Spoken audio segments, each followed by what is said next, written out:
Magic Treehouse number 10, Ghost Town at Sundown by Mary Pope Osborne.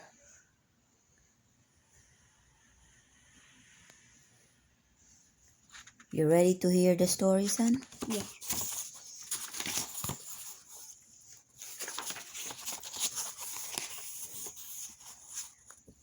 Can you read me the contents? Chapter 1. Chapter 1.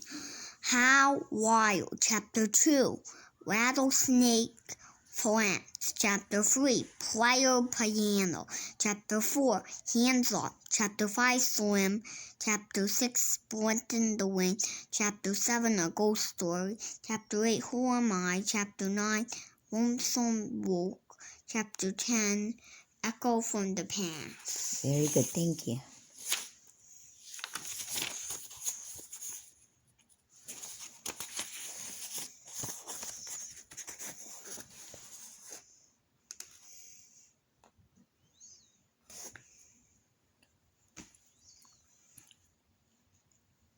How Wild! Chapter 1. Jack and Annie were sitting on the porch of their house. Annie was gazing down the street at the Frog Creek woods. Jack was reading a book. "I have a feeling we should check the woods again," said Annie. "Why?" said Jack without looking up. "A rabbit's hopping by," said Annie. "So? We've seen rabbits before." "Not like this one," said Annie.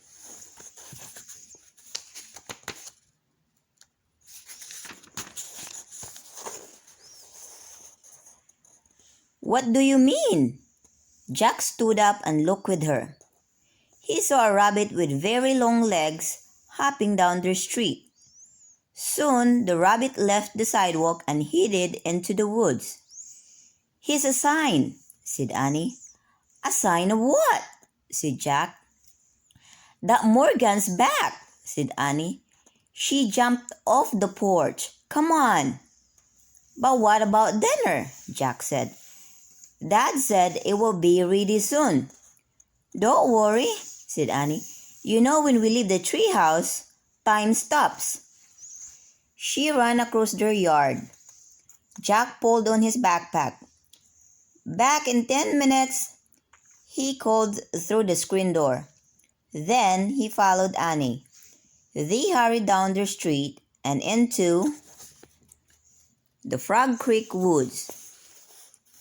The sun was sitting above the trees. "There he is," said Annie.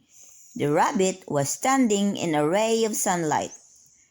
When he saw them, he took off. Jack and Annie followed the rabbit until he vanished behind the tallest tree. "I told you, see?" said Annie, panting. She pointed up at the tree. Morgan Le Fay was waving to them from the magic tree house high in the branches. Jack and Annie waved back to her, as always. Jack was very happy to see the enchantress librarian again. "Come on up," she called. Annie and Jack started up the rope ladder. They climbed up to the treehouse. "We followed a strange rabbit here," said Annie. "Is he your friend?" "Perhaps," said Morgan. She smiled mysteriously. "I have many odd friends." "Including us," said Annie. Morgan laughed. "That's right. How are you?" said Jack. "I'm still having problems with Merlin," said the enchantress, "which leaves me little time to do my real work. But soon you both will become master librarians, and that will be a big help to me." Jack smiled. He was going to be a master librarian who traveled through time and space. It was almost too good to believe. "Are you ready to solve another riddle?" asked Morgan. "Yes," said Jack and Annie together. "Good," said Morgan. "First, You'll need this for research. She pulled the book from her robe and handed it to Jack. It was the book that would help them on their journey. Mom, I thought that they need to solve the second riddle on the book from last night. This is their second riddle. Oh. The title of the book was Days of the Wild West. On the cover was a picture of a western town on a prairie.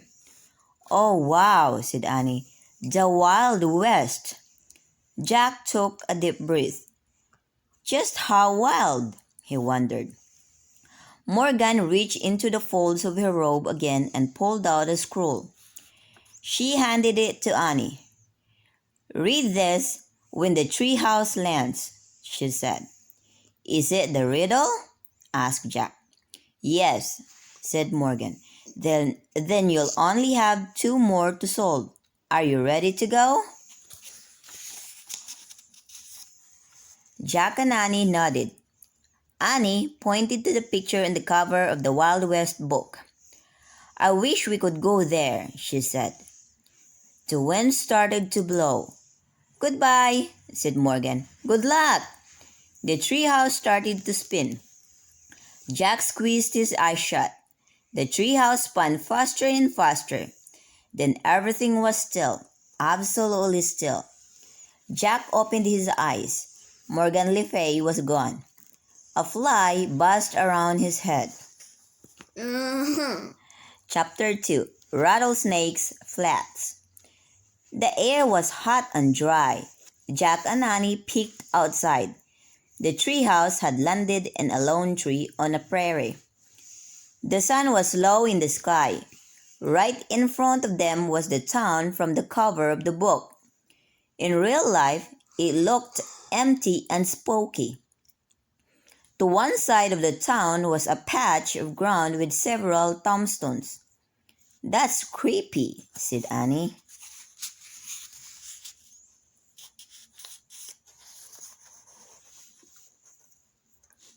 "Yeah," said Jack. He took a deep breath.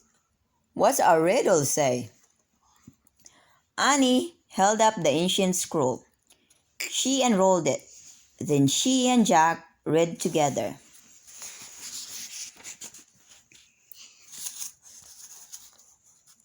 Out of the blue, my lonely voice.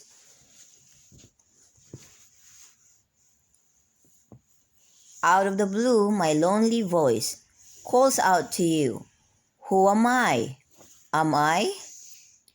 Jack pushed his glasses into place and read the riddle again to himself. "There must be a mistake," he said. "Am I?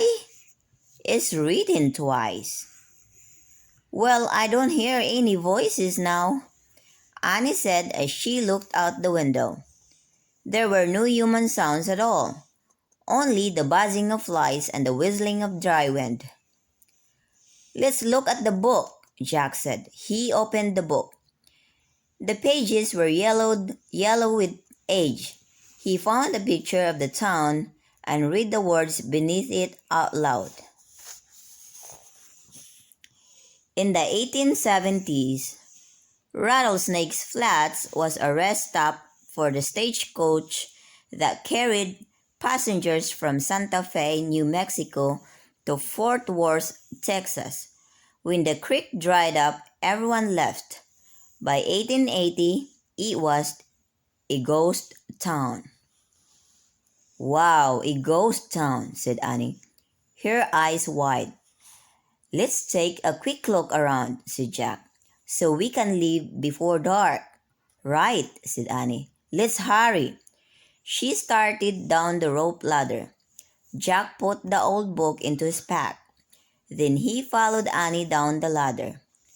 They stood by the tree and looked about. Tumbleweeds blew across the dry ground. Suddenly, something jumped past them. "Yikes!" they both said.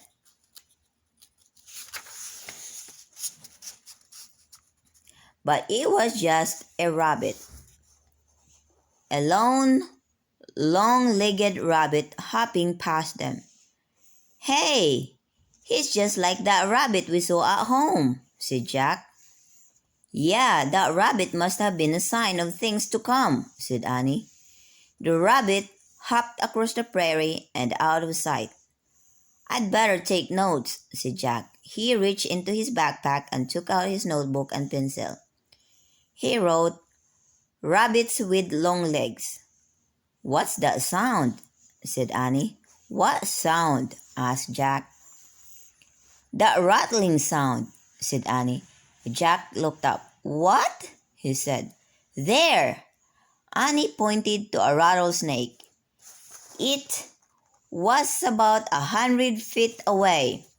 It was coiled up and rattling. Why is it 100 feet away? That's a lot.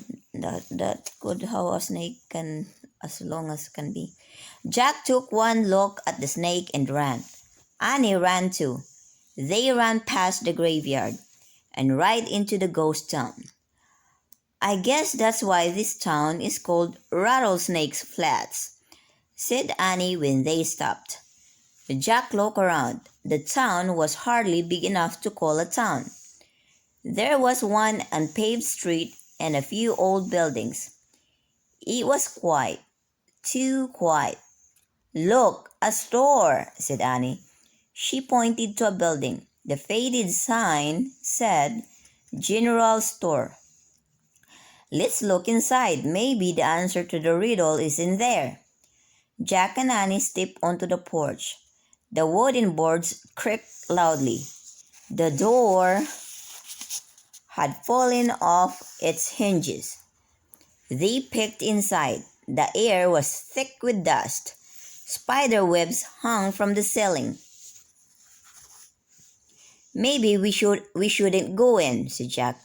"But what if the answer's here?" said Annie. "Let's just take a quick look." Jack took a deep breath. "Okay." He and Annie tiptoed into the store. "Look," said Annie. She picked up a pair of rusty spurs. "Careful," said Jack. He poked at other stuff in the store. An old feed sack, a rusted tin cup, a faded calendar dated 1878. "Oh, wow," said Annie. She held up two cowboy hats. Mom, is the store dark? "Oh, wow," said Annie. She held up two cowboy hats. She put one on and handed the other one to Jack. "For you." "It's too dusty," said Jack. "Just blow on it," said Annie. Jack blew on his hat. A cloud of dust rose up. Jack sneezed. "Just try it on," said Annie. Jack put the hat on. It nearly covered his eyes. "Boots," said Annie. She pointed to a row of cowboy boots on a shelf. "There are even some small ones, like our sizes. Here's a pair for you." She handed the boots to Jack. "They're not ours," he said. "I know, but just try them on," said Annie. Jack turned his boots upside down and shook them as hard as he could. "What are you doing?" Annie asked. "Pulling on another pair of boots." "Checking for scorpions," Jack said. "Jack!" Annie laughed. "Try them on." Jack sighed. He pulled off his sneakers. He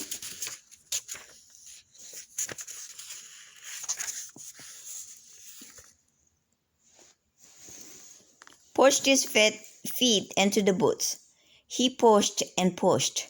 The boots were really stiff. Finally, he got his feet inside. Then he tried to walk. "Oh," he said, "forget it." He started to pull off the boots. "What's that?" Annie said. Jack froze. "Piano music," said Annie. "Maybe it's the voice in the riddle. Come on." Jack threw his sneakers into his backpack and hobbled after Annie. Is that really a store? Chapter 3. Player piano. Outside, the sad tune played on. "It's coming from there," said Annie. She crept toward a building that had a sign with the word hotel on it. Jack limped after her. Annie slowly pushed open a swinging door. They peeked inside. The fading daylight lit a piano in the corner of the room. The keys were moving up and down, but no one was there. So the store is just a private store? No, it's a store from the 1800s. It's abandoned. "Yikes," whispered Annie. "A ghost playing the piano." Suddenly, the keys were still. The air got very cold. "No, no way," said Jack. "There's no such thing as a ghost." "We saw one in ancient Egypt," whispered Annie.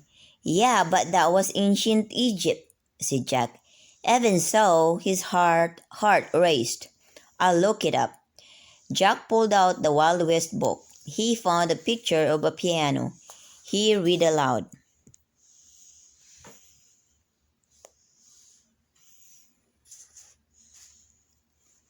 Player pianos were popular in the Old West. The piano played automatically when someone pumped its floor pedals. Later, with the help of electricity, the piano played all by itself. "Whew!" Jack closed the book. "I knew there was an answer," he said. "It must be electric, and somehow it came on." "I didn't know they had electricity in the Wild West," said Annie. "They didn't," said Jack. He looked at Annie. "Oh man, let's get out of here," he said. So it was not electric. It was really a ghost playing the piano.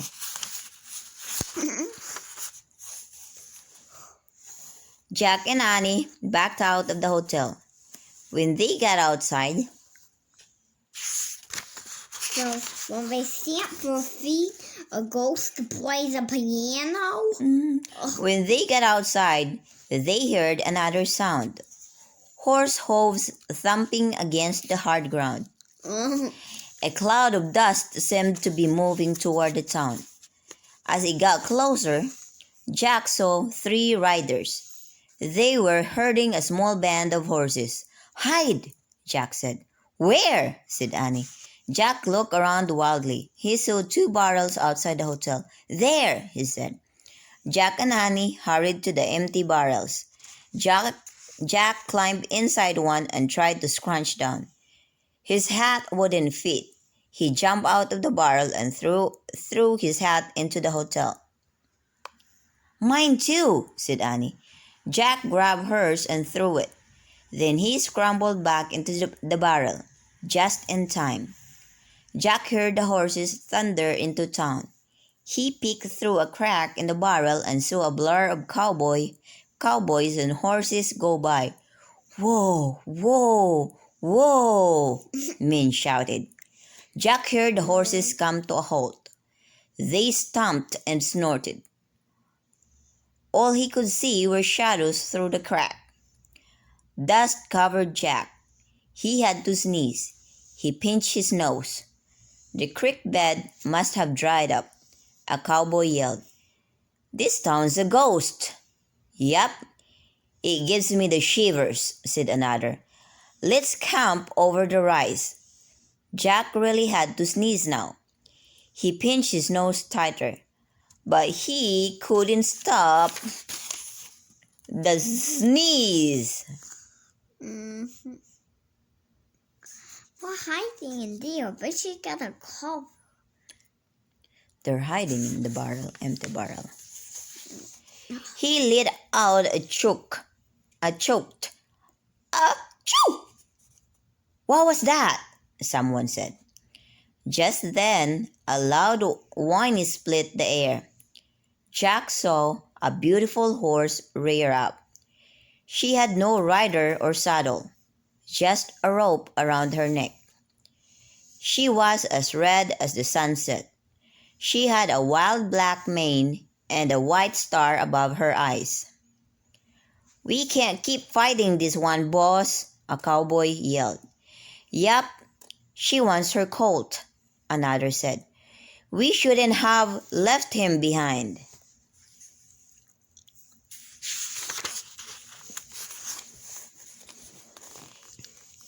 He was too slow, a growly voice said. We'll sell her when we cross the border. That's terrible, thought Jack. He knew Annie must be upset too. He just hoped that she wouldn't jump out of her barrel. But the cowboys pulled the red horse away. The ground rang from the pounding of hooves as they galloped off. Jack and Annie stood up. They watched the riders disappear into the dust. The pounding faded away. All was quiet again, except for the lazy buzzing of flies. They were mean to that horse, Annie said in a low, angry voice. I know, but there was nothing we could do, said Jack. His boots were killing him. He climbed out of his barrel. Man, I have to get this off, he said. Jack sat down on the porch of the hotel. He grabbed the foot of one boot and pulled. Jack, said Annie, I think there is something we can do. What? Jack looked up. A small horse was running down the road. He was as red as the wild mother horse. He had the same black mane and white star above his eyes. A rope was around his neck. He looked very lost. Chapter 4, Hands Up. It's the colt, said Annie. He's looking for his mother. She ran toward the wild-eyed little horse. Wait, called Jack. Oh, brother. He pulled the book out of his pack. He found a chapter titled Horses of the Wild West. He started reading. At the end of the 1800s, over 1 million wild horses called mustangs wandered the West. These tough, fast heroes were descendants of runaway Spanish horses. Mustang herders captured them and sold them to ranchers. Breaking a wild mustang took great skill. Jack turned the page. There was a picture of a herd of horses. Two of them even looked like the beautiful mare and her colt. Hey, Annie, Jack called. You should see this picture. Annie didn't answer. Jack looked up. Annie was trying to get close to the young mustang, but he kept darting away. Watch it. He's wild, said Jack. Annie was speaking softly to the colt. She slowly reached out and grabbed the end of his rope. Still talking to him, she led him to a broad wooden post.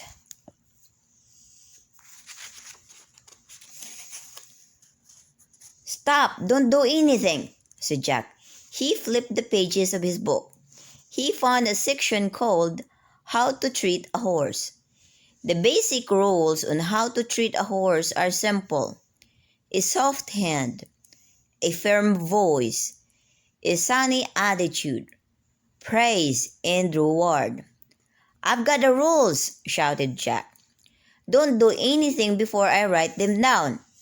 Jack pulled out his notebook and pencil. He wrote, horse rules, soft hand, firm voice, sunny attitude, praise, reward. Okay, listen, Jack looked up. But Annie was already sitting on the colt's back. Jack froze. He held his breath. The mustang whined and pawed the ground. He snorted and tossed his head. Annie kept patting his neck and talking softly. Finally, the young horse grew still. Annie smiled at Jack. I named him Sunset, she said. Jack let out his breath. Let's go, said Annie. We have to take him to his mom. Are you nuts? Said Jack. We have to solve a riddle. It'll be dark soon. And those guys were real bad guys. I could tell. We don't have any choice, said Annie.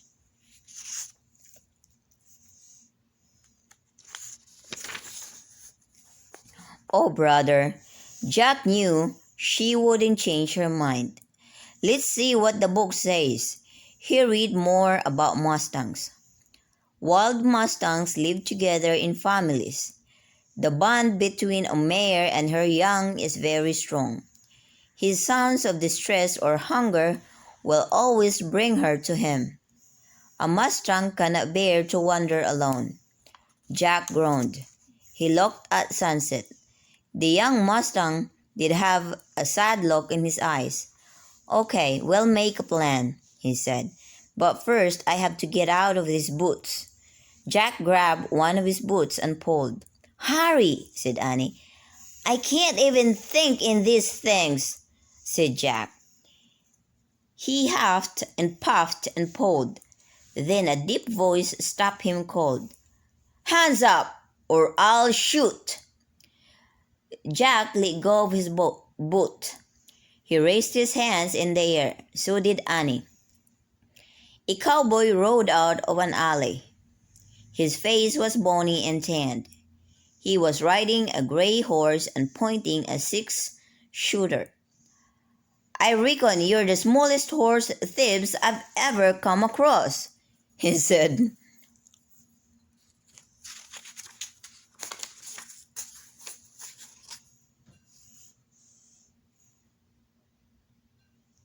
Chapter 5, Slim. We're not horse thieves, said Annie. Well then, what are you doing with my horse? With my horse here, he said. Some bad guys came through town with his mother, said Annie. They left him behind because he was too slow. Yep, must be the rustlers that stole my last 5 mustangs, the cowboy said. Who are you? Said Jack. I'm a mustang herder, the cowboy said.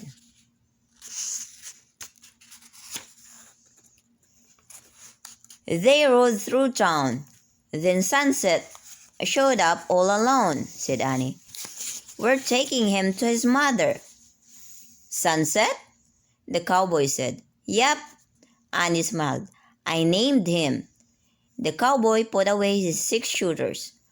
Well, you're pretty brave to try and rescue him, Smiley, he said. Thanks, said Annie. Jack cleared his throat. A mustang needs his family, he said. The bond between a mare and her young is very strong. The cowboy looked at Jack. Whoa, you're pretty smart to know that, Shorty. Shorty? Said Jack. Every cowpoke's got to have a nickname, said the cowboy. What's yours? Said Annie. So Annie's nickname is Smiley, and Jack's nickname is Shorty. Why did he say that? That's their nickname. The cowboy named them. Slim, said the cowboy. My name is Slim, Collie. And this is Dusty. He patted his horse. That fits, said Annie. Jack agreed. Slim was Slim, and Dusty was Dusty. So tell me, Slim said, how did you two brave, smart young uns end up in the rattlesnake flats? Jack caught his breath. He didn't know how to explain it. The stagecoach, said Annie. We begged the driver to lead us off, but I think we made a mistake. Slim looked around. I'll say, he said, when the next stage comes through, we're leaving, said Annie. I see, said Slim. Well, I'm going to take my colt now and find those rustlers.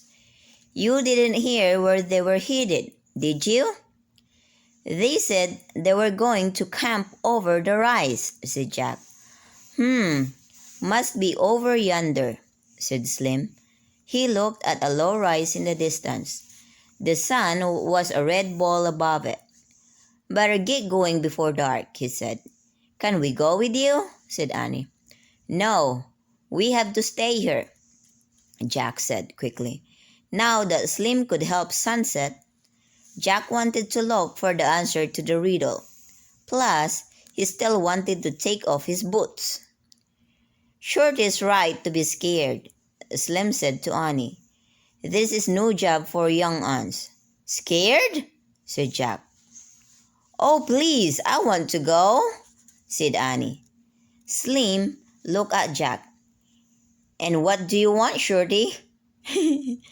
For starters, he wanted Slim to stop calling him Shorty. And he wanted Slim to think he was brave. Sure, I want to go, said Jack. What about your stagecoach? Asked Slim. It's not coming until tomorrow, Annie said quickly. Well, Slim scratched his chin. I reckon I could use some brave, smart help. But you have to do everything I say. We will, said Annie. Can I ride Sunset? I wouldn't say yes to many kids, Smiley. But you seem to have a knack with horses, said Slim. Now, hang on tight to his mane.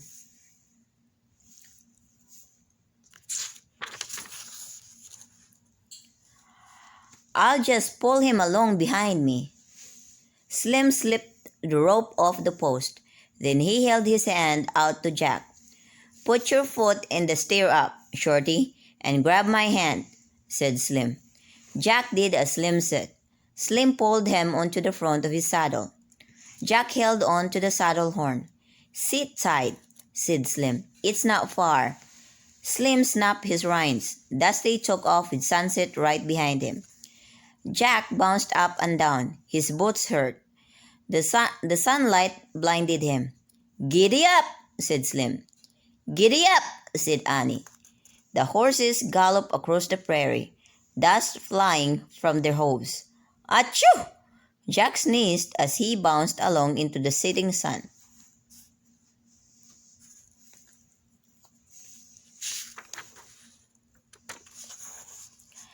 Chapter 6. Split the Wind.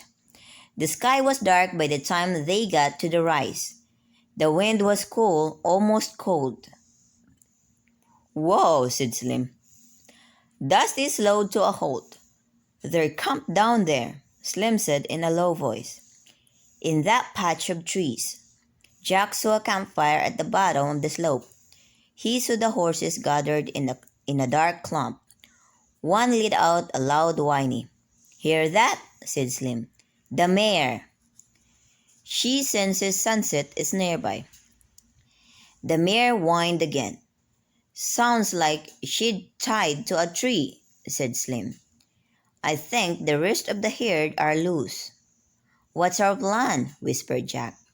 Smiley, you stay here and guard Sunset, said Slim. Right, said Annie. Shorty, you and I ride down there near their camp, said Slim.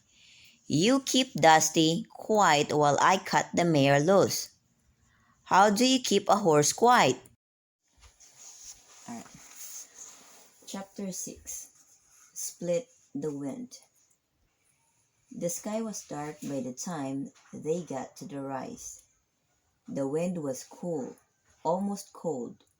Whoa, said Slim. Dusty slowed to a halt. They're camped down there, Slim said in a low voice. In that patch of trees. Hear that? Said Slim. The mare. She senses Sunset is nearby.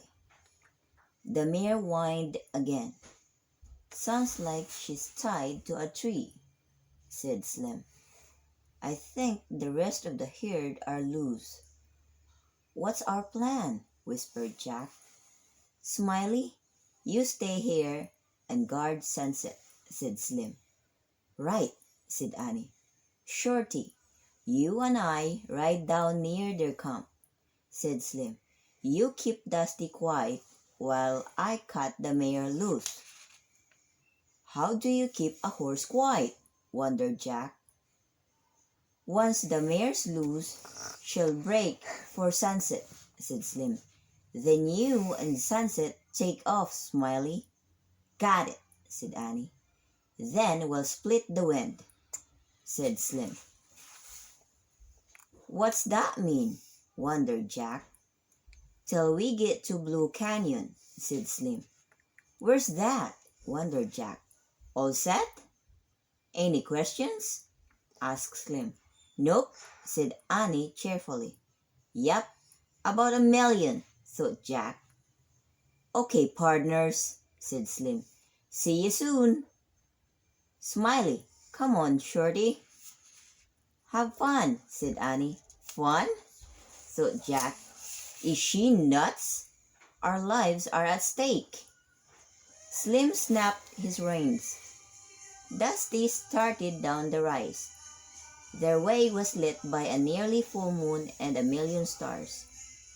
"Maybe now I can ask Slim some questions," thought Jack. But just then, voices came from the rustlers' camp. They were mean voices, followed by mean laughter. A chill went through Jack. Dusty halted. "This is far enough," whispered Slim. He slipped off of Dusty. "Keep him here," Slim whispered to Jack, "and keep him quiet." "Wait," whispered Jack. He needed more information, but Slim was gone. Jack gripped the reins and held his breath. He hoped Dusty wouldn't do anything. For a moment, Dusty was still, but then he snorted and began walking. "Oh no," thought Jack. He tried to think of the rules on how to treat a horse. He remembered a soft hand, a firm voice. He patted Dusty softly. "Whoa," he said firmly. To his surprise, Dusty froze and was quiet. Jack remembered another rule, a sunny attitude. He patted Dusty again. "Don't worry," he whispered. "Everything's going to be fine." Just then, a loud whinny came from the herd of mustangs. They began moving up the moonlit slope. "Hey, the horses!" a rustler shouted. A gun went off. Jack ducked. "Come on, Shorty!" came Slim's voice. Jack looked up. Slim was riding the mare. Jack was shocked. He had thought that Slim was coming back to ride Dusty. Instead, Slim rode right past him. As he got close to Annie, she took off on Sunset. The mare galloped after sunset. And the band of mustangs galloped after the mare. Bang, bang! Mom, is this the mare? This? Mm-hmm. But why did he go past them, though? Because they're being chased. Jack snapped the reins. "Go, Dusty," he said. Dusty leaped after the mustangs. Jack nearly fell off. He clutched the reins in one hand and the saddle horn in the other. Bang! Bang! The rustlers were on their horses now. They were getting closer. "Hurry!" Jack cried. Dusty cleared the rise in an awkward leap. Jack started to slip out of the saddle. He let go of the reins and tried to hold on to the saddle horn. But his weight pulled him down. He closed his eyes as he fell to the ground. Bang! Bang! "Oh man," thought Jack, "this is the end." He opened his eyes. Dusty was looking at him. Jack scrambled up and tried to climb back into the saddle. It was hard without Slim's help. As Jack struggled, he heard shouts from the rustlers. Their horses gave high-pitched neighs. Jack looked back. A shimmering white figure was moving across the top of the rise. Mom, so the judge that was helping them before is chasing them now? The rustlers. Oh, you mean the other kids that are riding on the horse? No, the horse thieves. Jack looked back. A shimmering white figure was moving across the top of the rise. The rustlers' horses were panicking and backing away. Jack didn't have time to think about what he was seeing. He knew it might be his only chance to escape. Using all his strength, he pulled himself into the saddle. "Go, Dusty, go!" he shouted. Dusty took off at full gallop over the prairie. Jack held on for dear life as they split the wind. Chapter 7. Ghost Story. Jack bounced in the saddle. He felt the cool night wind against his face. He couldn't tell where they were going, but he trusted Dusty to follow the others. Finally, Dusty caught up with the herd as they began to slow down. Jack snapped his reins. Dusty came up beside Slim and Annie. Mom, so the Drudge team is ahead to escape Jack? from the other guys, and Jack and Annie are following them to escape, so we're going to follow them. Howdy, said Slim. Howdy, said Jack. Howdy, said Annie. Are you okay? Jack pushed his glasses into place. Yep, he said. You? Yep, she said. That was some good riding, Shorty, said Slim. Thanks, said Jack, smiling. He even liked being called Shorty now. Where we headed, boss? Jack asked Slim. Blue Canyon, said Slim. Okay with you? Yep, said Jack. This way, said Slim. He slapped his horse and they all speeded up again. Slim steered the herd to the left. Soon he led them through a deep, narrow pass. Finally, they came to a boxy open space, surrounded by walls of rock and lit by moonlight. We'll corral the Mustangs here in Blue Canyon, Slim said. He got off his horse. He helped Jack down Annie's slip of Sunset. Take him to his ma, Slim told Annie. Annie led Sunset to the mare. And the moonlight, the two Mustangs rubbed against one another and neighed. As Jack patted Dusty's damp neck, he remembered the last two roles. Praise and reward. Thanks, he whispered to Dusty. You were great. You were super great. Slim unsaddled Dusty, then handed Jack his saddlebags. Take those over to the grassy spot. We'll camp there, he said. As Jack carried the saddlebags, his boots felt stiff and tight. His legs were sore and wobbly, but he didn't mind. He threw down the saddlebags and his backpack. Then he flopped himself down. He was very tired. Annie joined him. They seemed so happy to be free and together again. She said, gazing at the moonlit Mustangs. Yep, said Jack. He lay back, using his backpack as a pillow. He looked up at the stars. If we just had the answer to the riddle, everything would be perfect, he said. Yep, said Annie. Hey, Slim, he called. I have a question for you. Shoot, said Slim. Do you know the answer to this riddle? Jack asked. Out of the blue, my lonely voice calls out to you. Who am I? Am I? Slim was silent for a moment, and then said, Sorry, Shorty. Don't know that one. Jack's heart sunk. That's okay, he said. We don't either. I have a question too, said Annie. Why does the piano in the hotel play by itself? I don't know the answer to that one, said Slim. What is it? Said Annie. It's Lonesome Luke, said Slim. He's a ghost of a cowboy who wanders the prairie. Jack sat straight up. I saw him, he said. I just remembered. He scared the rustlers. If he hadn't come, I never would have gotten away. Oh, yeah? Slim chuckled. Well, lucky for us. Lonesome Luke sometimes likes to help folks out. Slim threw his saddle down next to Jack and Annie and sat against it. Years ago, Lonesome Luke had a gal who he was just crazy about, said Slim. She couldn't take the Wild West, though, so she went back east. What happened then? Asked Jack. Luke went loco. Every night he'd show up at the hotel and play the piano. He played Red River Valley over and over. Then one night, he just vanished into the prairie and was never seen alive again. His bones were found a year later, but folks say his ghost returns to the hotel piano to play Red River Valley. It goes like this. Slim took out a harmonica. He began to play a song. It was the same sad song Jack and Annie had heard in the hotel. Jack lay back down and listened to the lonesome tune. A coyote howled in the distance.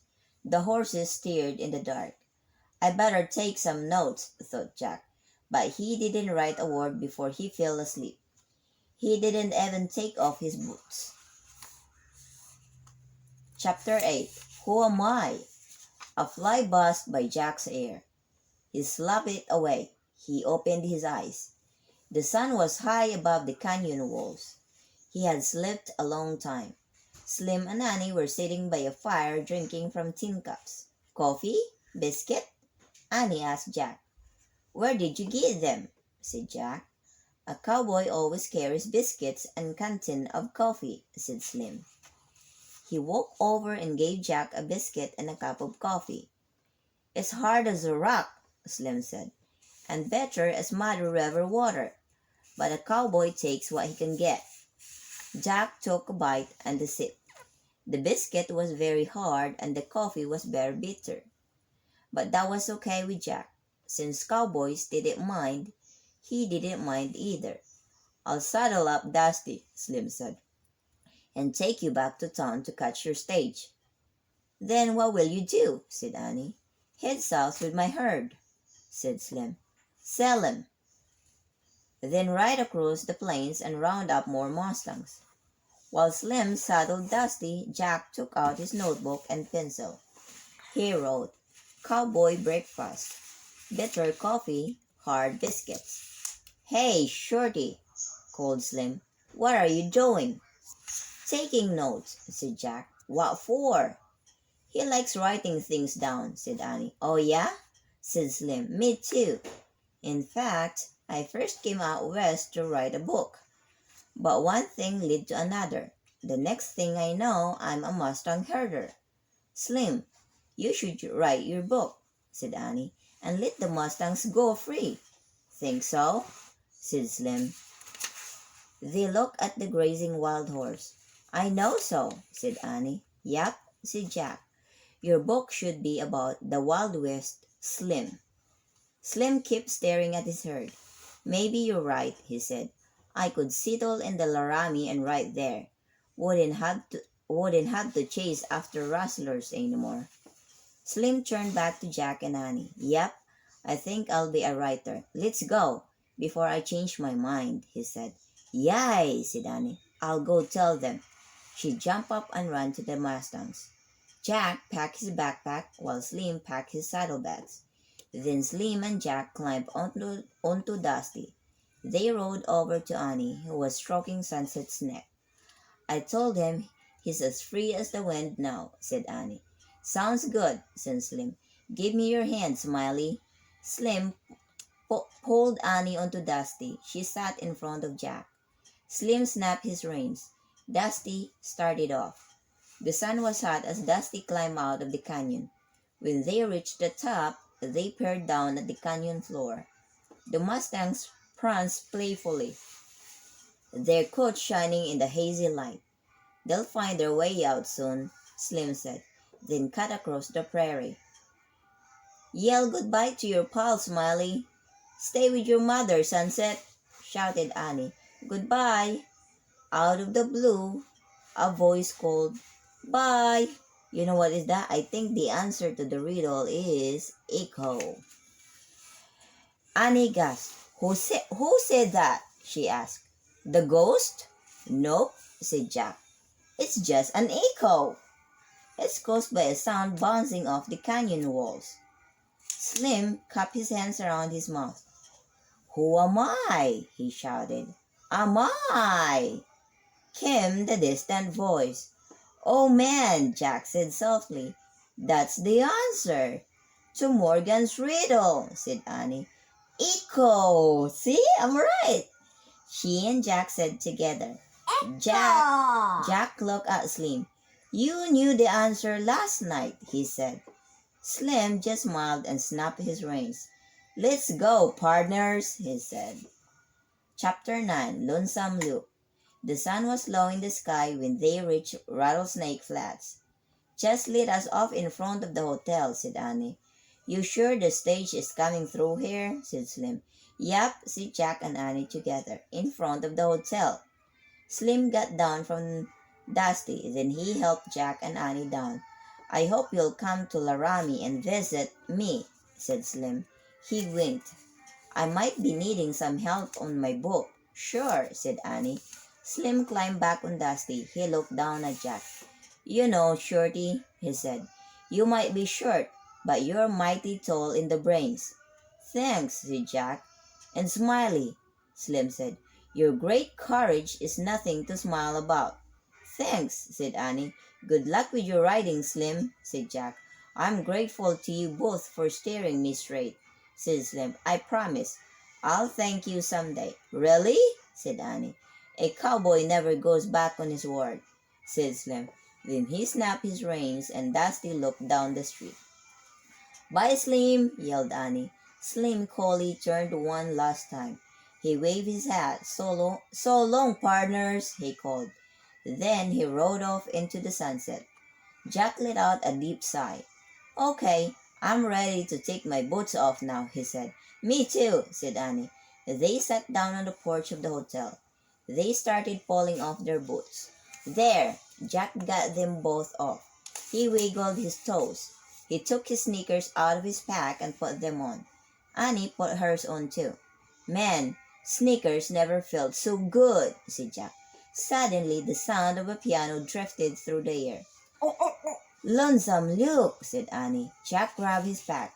He and Annie crept across the porch. They pushed open the swinging door. The piano was playing Red River Valley. Sitting on the piano stool was the dim but shimmering shape of a cowboy. Just then the ghost of Lonesome Luke looked at Jack and Annie. He waved a shimmering hand. Jack and Annie waved back. Then the ghost of Lonesome Luke faded away. Cold air wafted past Jack and Annie. They both shivered. Oh man, let's go, breathed Jack. They leaped and dashed up the dusty road. They ran across the cracked ground and past the graveyard. They ran until they reached the tree with the magic tree house in it.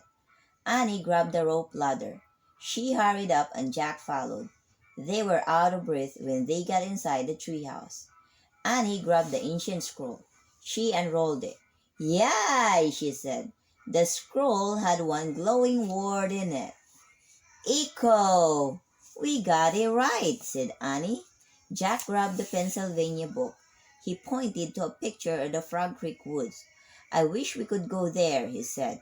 The wind started to blow. The tree house started to spin. It spun faster and faster, then everything was still. Absolutely still. Chapter 10. Echo from the past. Jack and Annie looked outside. The sun had slipped behind the tree of the Frog Creek woods. Annie still held the ancient scroll. She put it in the corner next to the scroll from their ocean trip. Just 2 more to go, she whispered. Yep, said Jack. He unzipped his pack. He pulled out Days of the Wild West. He put it on top of a stack of books. Ready? He said. Annie was staring at the books. Her mouth dropped open.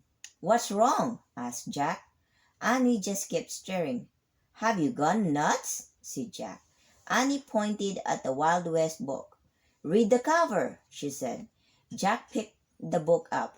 He read the title aloud. Days of the Wild West. He looked at Annie. So, keep reading, said Annie. The author's name was below the title. It was in smaller letters, Jack read. Slim Coley. Jack gasped. His mouth dropped open. He and Annie stared at the words for a long moment. Oh man, whispered Jack. We were using Slim's book. The book he wrote after he left us. Jack and Annie shook their heads with wonder. Jack opened Slim's book. He looked at the title page. At the bottom of the page, he read, Texas Press, Dallas, 1895. Jack turned the page. He read the dedication. With thanks to Smiley and Shorty, two strangers who changed my life. Jack looked at Annie. Slim dedicated his book to us, he said. Yep, said Annie. She smiled. Jack placed Slim's book back on the stack of books. Then he and Annie left the treehouse and climbed down the ladder. As they started through the woods, the trees were alive with bird sounds. The air felt soft and moist. Frog Creek seems so peaceful, said Jack. No rattlers, no rustlers, no ghosts. Yeah, but no Slim Cooley either, said Annie sadly. I know, said Jack, but when we read his book, it's like he's still talking to us. All right, said Annie. You mean it's like an echo from the past? Yeah, said Jack softly. Wow.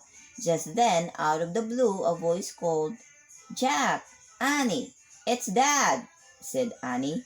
Coming, she and Jack shouted.